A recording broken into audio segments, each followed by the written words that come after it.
Halo guys, bener nggak sih film Malaysia yang baru tayang di Indonesia tak laku padahal buzzer ataupun influencer Indonesia sudah dikerahkan alhasil sepi penonton?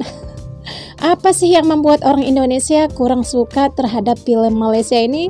Apa karena bahasa yang begitu rancu kalau kita bandingkan dengan bahasa Indonesia? Atau karena merasa lucu logatnya kayak Upin Ipin gitu? Atau teman-teman ada alasan yang lain nggak? Kenapa teman-teman nggak begitu suka menonton film asal Malaysia? Berikan pendapatnya di kolom komentar. Oke, kalau kita lihat di sini ada komentar, gue nggak nyangka yang ginian aja sekarang sewa buzzer katanya. Sampai rela bayar banyak buzzer Indo buat promosiin filmnya. Masuk pasar Indo tuh menurut mereka wah banget karena orang Indo jarang yang tertarik nonton film negaranya. Nih lagi narasinya sama dengan yang lainnya, dibayar berapa bang? Buzzer bayaran buat nih film, ngomongnya standar, semua skrip modelannya semua sama katanya. Mereka hanya berusaha bekerja kak. Promonya via buzzer ya guys. Mau sebagus apapun adegannya, sampai kebakaran di mana-mana, jika bahasanya kayak Upin Ipin, nggak bakalan nonton gua, kecuali bahasanya Indonesia atau Inggris. Soalnya kocak kalau logat Upin Ipin katanya.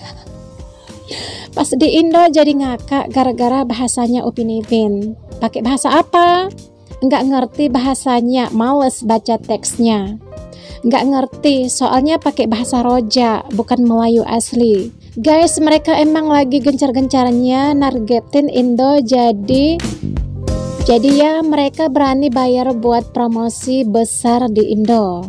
Udah pernah ada yang bahas, jadi jangan termakan review di TikTok. Dukung dan tonton film lokal aja guys. Mereka juga menggunakan influencer dan buzzer di medsos untuk opinikan bahwa mereka sudah sekelas film-film Indonesia.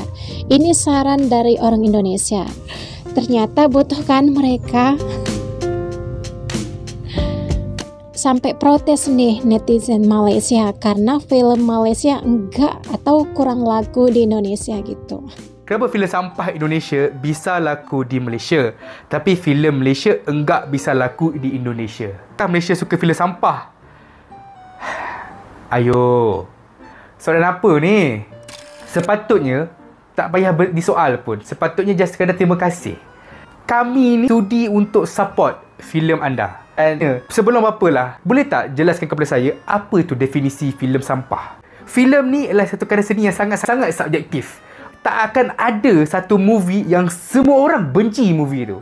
Dan takkan ada satu movie yang semua orang suka movie tu. Contohlah, kita ambil lah satu filem Asyap Man. Okay? Misalkan orang suka filem ni, at least pengarah dia. Okay? Yang kedua, industri filem kami sangat kecil. Okay? Dalam setahun kami boleh menghasilkan beberapa movie je berbanding negara anda. Lambatkan movie tu masuk ke dalam Malaysia dan memenuhi showtime yang ada. Dan kenapa filem kami susah nak tembus pasaran sana? Filem kami susah nak tembus pasaran sana sebab again, guys dah menghasilkan beribu filem, tambah pula dengan Hollywood, Korea dan sebagainya. Blood Brothers akan ditayangkan di Indonesia. Kita nak tengok sejauh mana boleh pergi cerita tu. Mau jual film kalian di Indonesia, gunakan bahasa Indonesia. Film-film Malaysia tidak akan atau susah laku di Indonesia kalau korang menggunakan bahasa korang, yaitu bahasa Malaysia. Yang kalau kita mendengarkan kepala kita pening karena kita harus menerjemahkan kembali, mencari tahu apa ini, ya, apa ini maksudnya, ya. Jadi mau laku, mau laris di Indonesia, gunakan bahasa Indonesia, oke? Boleh katakan kerap lah tonton filem Indonesia. Semua filem Indonesia masuk kat Malaysia ni boleh katakan aku tengok. Dan aku perhatikan banyak filem Indonesia masuk sini kan. Apa bagusnya filem diorang ni kan. Yang pertama yang aku perasan, filem Indonesia ni seteruk-teruk cerita dia, at least dia cantik. Cinematography, set and prop, looks dia memang cantik. Dia boleh bagi kau looks 90s, 80s, seklasik-klasik mungkin. Dia juga boleh bagi kau semodern-modern mungkin. Kalau kau pergi kat kampung tu, kau akan nampak betapa daif dia benda tu. Pergi dekat bandar tu, kau nampak sekaya yang benda tu. Dia boleh buat. Dah cantik benda tu. Sebab tu memang power. Tak macam Malaysia.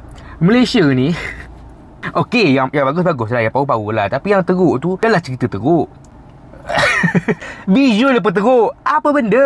Tapi Malaysia yang aku perasan, dia ada cerita yang bagus. Benda yang nak disampaikan. Dan benda tu tak over sangat. Faham? Dia macam kalau kita ada kemampuan bagi look sama macam Indonesia tu, kita dah power dah. Faham tak? Itu apa yang aku perasan. Indonesia dia look cantik, tapi Malaysia ni dia punya cerita dia best. Dan kalau nak kata okay, the rate memang the rate tu bagus. Memang aku admit. Tapi story dia, Blood Brothers, dia ada action, dia ada story. Rate dia ada action, tapi story dia punya tu kurang sikit. Dia memang totally fighting scene je. Aku nak bangga the rate tu. Director dia bukan orang Indonesia pun. Okay, kalau korang nak aku borak apa filem kita susah nak jual kat dorang dan kenapa kita ni ada lambatkan filem dorang, cuba komen apa pendapat korang pasal filem Indonesia. So, terima kasih. Blood Brothers akan ditayangkan di Indonesia. Kita nak tengok sejauh mana boleh pergi cerita tu. Sebelum ni Sherif dah masuk Indonesia. Memang tak dapat sambutan lah kat sana. Katanya soal promotion, marketing kat sana problem pun semua kan. Tengok Blood Brothers ni macam mana, okay? Sebab apa? Sebab aku rasa macam kadang-kadang seems like not fair. Sebab filem kita nak satu masuk pun susah, tapi filem diorang masuk sini berlambat-lambat. Kadang-kadang sebulan tu mesti ada at least 1-2 kan. Mesti ada. Kat Malaysia ni kita so called kurang filem kan. So kena masuk filem diorang. Tapi itulah bila kita nak masuk diorang, ada je masalah tu. Betul, aku faham. Diorang punya pasaran besar, diorang punya filem banyak kan. Diorang sendiri pun berebut antara diorang. Tapi syarikat yang membawa filem tu ke sini tak ada ke inisiatif untuk, yelah kau dah dapat untung dah kat sini, tak ada lagi inisiatif untuk bawa filem kita juga ke sana. Maybe ada kota ke, kau buat pasal 3, buat pasal 1. Perasan tak yang filem, drama dan lagu Malaysia susah sangat nak tembus pasaran Indonesia, tapi Indonesia punya mudahnya amat masuk ke negara kita. Kononnya Indonesia pentingkan kualiti. Padahal kalau kita perhatikan filem, drama dan lagu Indonesia pun lebih kurang kita saja. Drama mereka pun banyaknya merepek, tapi melekat je dalam TV kita. Dekat Indonesia tu, balik-balik Siti Nurhaliza je mereka kenal. Tapi kalau di Malaysia ni, hampir semua artis Indonesia kita kenal. Sedih kan bila tahu hakikat ya orang asing tak tengok filem kita. Ini bukan sebabnya tak ada kualiti, tapi tak nak support negara kita kan. Jadi benda ni dah berlaku sejak dulu. Jadi sekarang ni senang kata enough is enough. Ya, ini pengajaran buat kita untuk tidak dengan begitu mudahnya bagi peluang pada filem, lagu dan drama asing masuk ke negara kita. Sebaliknya, kita perlu perkasakan filem, lagu, drama tempatan kita dan yang paling penting usaha untuk membawa hasil karya anak-anak tempatan kita ni ke peringkat antarabangsa. Saya akan cuba bawa perkara ini dalam perbahasan saya di Parlimen nanti. Sebab saya rasa tak adil. Apabila banyak filem ataupun hasil karya orang luar dengan mudahnya boleh bertapak dalam negara kita meskipun tidaklah begitu berkualiti. Ya, namun negara-negara tersebut tidak memberi timbal balas yang sama pada kita. Orang kata tak adil, tak aci lah. Film Malaysia nggak laku di Indonesia, netizen Malaysia nggak terima. Jadi film Sherif Narco Integrity produksi Malaysia nggak laku di pasar bioskop Indonesia. Salah satu tiktoker asal Malaysia, @takibasker, nggak terima. Dia mempertanyakan kenapa film itu gagal tembus di bioskop Indonesia, sedangkan film-film Indonesia diterima dengan baik di Malaysia. Padahal katanya film Sherif laris di Malaysia dan keuntungannya mencapai 60 juta ringgit. Dia juga bilang nasionalisme masyarakat Indonesia tinggi dan lebih milih nonton film negaranya sendiri. Yang menarik, sikap berbeda ditunjukkan sutradara film tersebut, Syafiq Yusof. Dia membantah adanya sentimen anti-Malaysia di kalangan penonton Indonesia. Syafiq justru bilang kegagalan filmnya ini bisa menjadi pembelajaran baginya untuk menciptakan karya yang lebih baik lagi. Emang sih ada persaingan kebudayaan yang meruncing di antara Indonesia dan Malaysia. Tapi masyarakat Indonesia cukup terbuka dan menyambut karya Malaysia yang dianggap bagus kok. Kartun Upin Ipin dan Bobo Boy misalnya disambut dan disukai banyak masyarakat Indonesia. Jadi gagalnya film Sherif di Indonesia bukan karena sentimen anti